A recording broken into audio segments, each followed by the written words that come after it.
రుషికొండ భవనాలను వాడుకునేందుకు కూటమి నేతలు పోటీ పడుతున్నారని మాజీ మంత్రి గుడివాడ అమర్నాథ్ ఆరోపించారు. ప్రభుత్వం జారీ చేసిన జీవోలో రుషికొండ వైఎస్ జగన్ ప్యాలెస్ అని ఎందుకు ఇవ్వలేదు అంటూ ప్రశ్నించారు. రుషికొండలో పవన్ డ్రామా చేశారు. CM Chandrababu deputy CM Pawan మంత్రి లోకేష్ పై తీవ్ర విమర్శలు చేశారు. చులకనగా వారి గురించి మాట్లాడినటువంటి విషయాలన్నీ కూడా చూసాం. సహజంగా గడిచినటువంటి 15 మాసాలుగా రాష్ట్రంలో ఎప్పుడు ఏ రకమైనటువంటి సెన్సిటివ్ ఇష్యూ వచ్చినా రాష్ట్ర ప్రజలకు సంబంధించినటువంటి రాష్ట్ర వివిధ ప్రాంతాల్లో ఉన్నటువంటి ప్రజలకు సంబంధించినటువంటి ఏ అంశం వచ్చినా సరే దాన్ని డైవర్ట్ చేయడానికి కావాల్సినటువంటి అంశాలన్నింటినీ కూడా తీసుకొని రావడం, ప్రజల్ని డైవర్ట్ చేయడానికి జగన్మోహన్ రెడ్డి గారిని బూచిలా చూపించేటువంటి ప్రయత్నం చేయడం అనేటువంటి సర్వసాధారణంగా గడిచినటువంటి 15 మాసాలుగా మనం చూస్తూ ఉన్నాం. వీరు కూడా ఏమైపోయిందంటే గడిచినటువంటి 15 మాసాలుగా విశాఖపట్నం వస్తే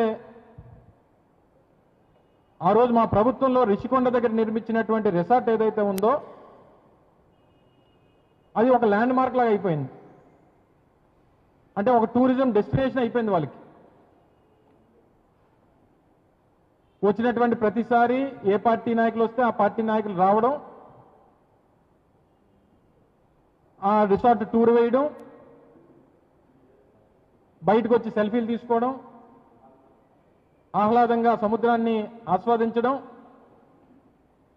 ఇది సర్వసాధారణంగా గడిచినటువంటి 15 మాసాలుగా స్థానిక శాసనసభ్యుడి దగ్గర నుంచి, స్థానిక మంత్రుల దగ్గర నుంచి, రాష్ట్రంలో ఉన్నటువంటి వివిధ రాజకీయ పార్టీలు కూటమిగా ఉన్నటువంటి రాజకీయ పార్టీల దగ్గర నుంచి, ఆ పార్టీ అధినాయకుల దగ్గర నుంచి, ఆ పార్టీకి సంబంధించినటువంటి శాసనసభ్యుల దగ్గర నుంచి అందరికీ కూడా ఒక టూరిస్ట్ డెస్టినేషన్ అయిపోయింది రిషికొండ రిసార్ట్. ఆ రోజు నుంచి చెప్తూ వచ్చాం. మేము అధికారంలో ఉన్నప్పుడు నేను మంత్రిగా ఉన్నా, అనేక సందర్భాల్లో మమ్మల్ని అడిగినప్పుడు కూడా అనేక సందర్భాల్లో చెప్పాం. ఆ రోజు మా పార్టీ విధానం, మా ప్రభుత్వ విధానం విశాఖపట్నాన్ని ఎగ్జిక్యూటివ్ క్యాపిటల్గా చెయ్యాలి, ఇక్కడి నుంచి ముఖ్యమంత్రి గారి పరిపాలన చేయాలనేటువంటిది ఆ రోజు మా ప్రభుత్వ విధానం. ఈ రిసార్ట్ నిర్మాణంలో భాగంగా ఒకవేళ ముఖ్యమంత్రిగా ఆ రోజు జగన్మోహన్ రెడ్డి గారు విశాఖపట్నం నుంచి పరిపాలన చేయాల్సినటువంటి పరిస్థితి వస్తే ఎక్కడి నుంచి చేయాలని చెప్పి ఆలోచన చేసినప్పుడు ఓ 3 సీనియర్ ఐఏఎస్ అధికారులతో కమిటీ వేసి ఎక్కడ అనుకూలంగా ఉంటుంది అని చెప్పి చర్చించినప్పుడు ఇక్కడ రిషికొండ దగ్గర నిర్మిస్తున్నటువంటి రిసార్ట్ అయితే అనుకూలంగా ఉంటుంది, అటు కాపురపాడులో ప్రధానమైనటువంటి రాజధానికి సంబంధించినటువంటి నిర్మాణాలన్నీ చేయొచ్చు, దానికి అనువుగా ఉంటుంది, పక్కనే ఉంటుంది అన్నటువంటి ఉద్దేశంతో వాళ్ళు రికమెండ్ చేశారు. దానికి అనుగుణంగా కొన్ని మార్పులు చేర్పులు చేయడం జరిగింది. సరే, తర్వాత ప్రజలు తీర్పునిచ్చారు, మేము అధికారాన్ని కోల్పోయాం. చంద్రబాబు నాయుడు గారు, వారికి సంబంధించినటువంటి రాజకీయ పార్టీలు వారు ఇచ్చినటువంటి అబద్ధపు మాటలు హామీలతో అధికారంలోకి వచ్చారు. Well and good. ఆ రోజు మా ప్రభుత్వ నిర్ణయం కాబట్టి ఆ రోజు ఉన్నటువంటి పరిస్థితుల్లో మేము ఆ నిర్ణయం తీసుకున్నాం. మీరు అధికారంలోకి వచ్చారు, సంవత్సరన్నర కాలంగా జగన్మోహన్ రెడ్డి గారి మీద లేనిపోయినటువంటి తప్పుడు ప్రచారం చేయడం మొదలుపెట్టారు.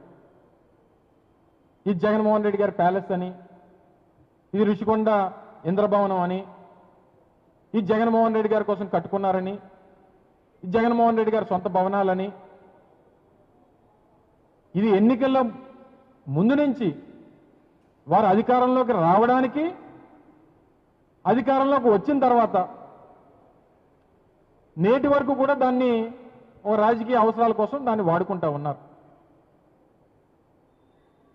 మీరు ఒక 200 కోట్ల రూపాయలు పెట్టి జూబ్లీ హిల్స్లో కట్టుకుంటే ఇల్లు చంద్రబాబు నాయుడు గారు, అది చిన్న పూరుగుడిసే కదా, చెప్పండి చంద్రబాబు నాయుడు గారు. లేదా అమరావతిలో మీరు ఒక 5 ఎకరాల్లో కొత్తగా ఇల్లు కడుతూ ఉంటే అది స్కీమ్ ఇల్లు. కానీ జగన్మోహన్ రెడ్డి గారు ఆయన తాడేపల్లిలో ఒక చిన్న ఇల్లు కట్టుకుంటే అది ప్యాలెస్. ఎందుకు అలాగా పడేడుస్తారు చంద్రబాబు నాయుడు గారు? మీ నాయకులు అలాగే పడేడుస్తారు,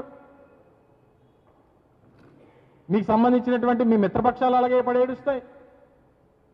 మనకి చేత కాదు, ఎవరన్నా బ్రహ్మాండంగా ఒక బిల్డింగ్ కడితేనేమో చూస్తే ఓరలేము. ఎప్పుడన్నా 14 సంవత్సరాలు గడిచినటువంటి కాలంలో 14 సంవత్సరాలు ముఖ్యమంత్రి చేశారు. ఉమ్మడి రాష్ట్రంలో 9 సంవత్సరాలు చేశారు. రాష్ట్ర విభజన జరిగిన తర్వాత ఒక 5 సంవత్సరాలు చేశారు. ఇప్పుడు ఒక సంవత్సరాల కాలంగా ముఖ్యమంత్రిగా ఉన్నారు. చూపించండి, ఉమ్మడి రాష్ట్రంలో ఎక్కడన్నా ఒక బ్రహ్మాండమైనటువంటి రిసార్టో బిల్డింగో మీ హయాంలో కట్టాము, దీన్ని చూడడానికి జనం వస్తున్నారు, జనం మెచ్చుకునేలాగా ఓ బిల్డింగ్ నిర్మాణం చేసి ఒక బిల్డింగ్ చూపించమనండి. అబ్బాయి చేత కాదు మనకి. 5,000 కోట్ల రూపాయలు పెట్టి తాత్కాలిక భవనాలు కట్టారు అమరావతిలో.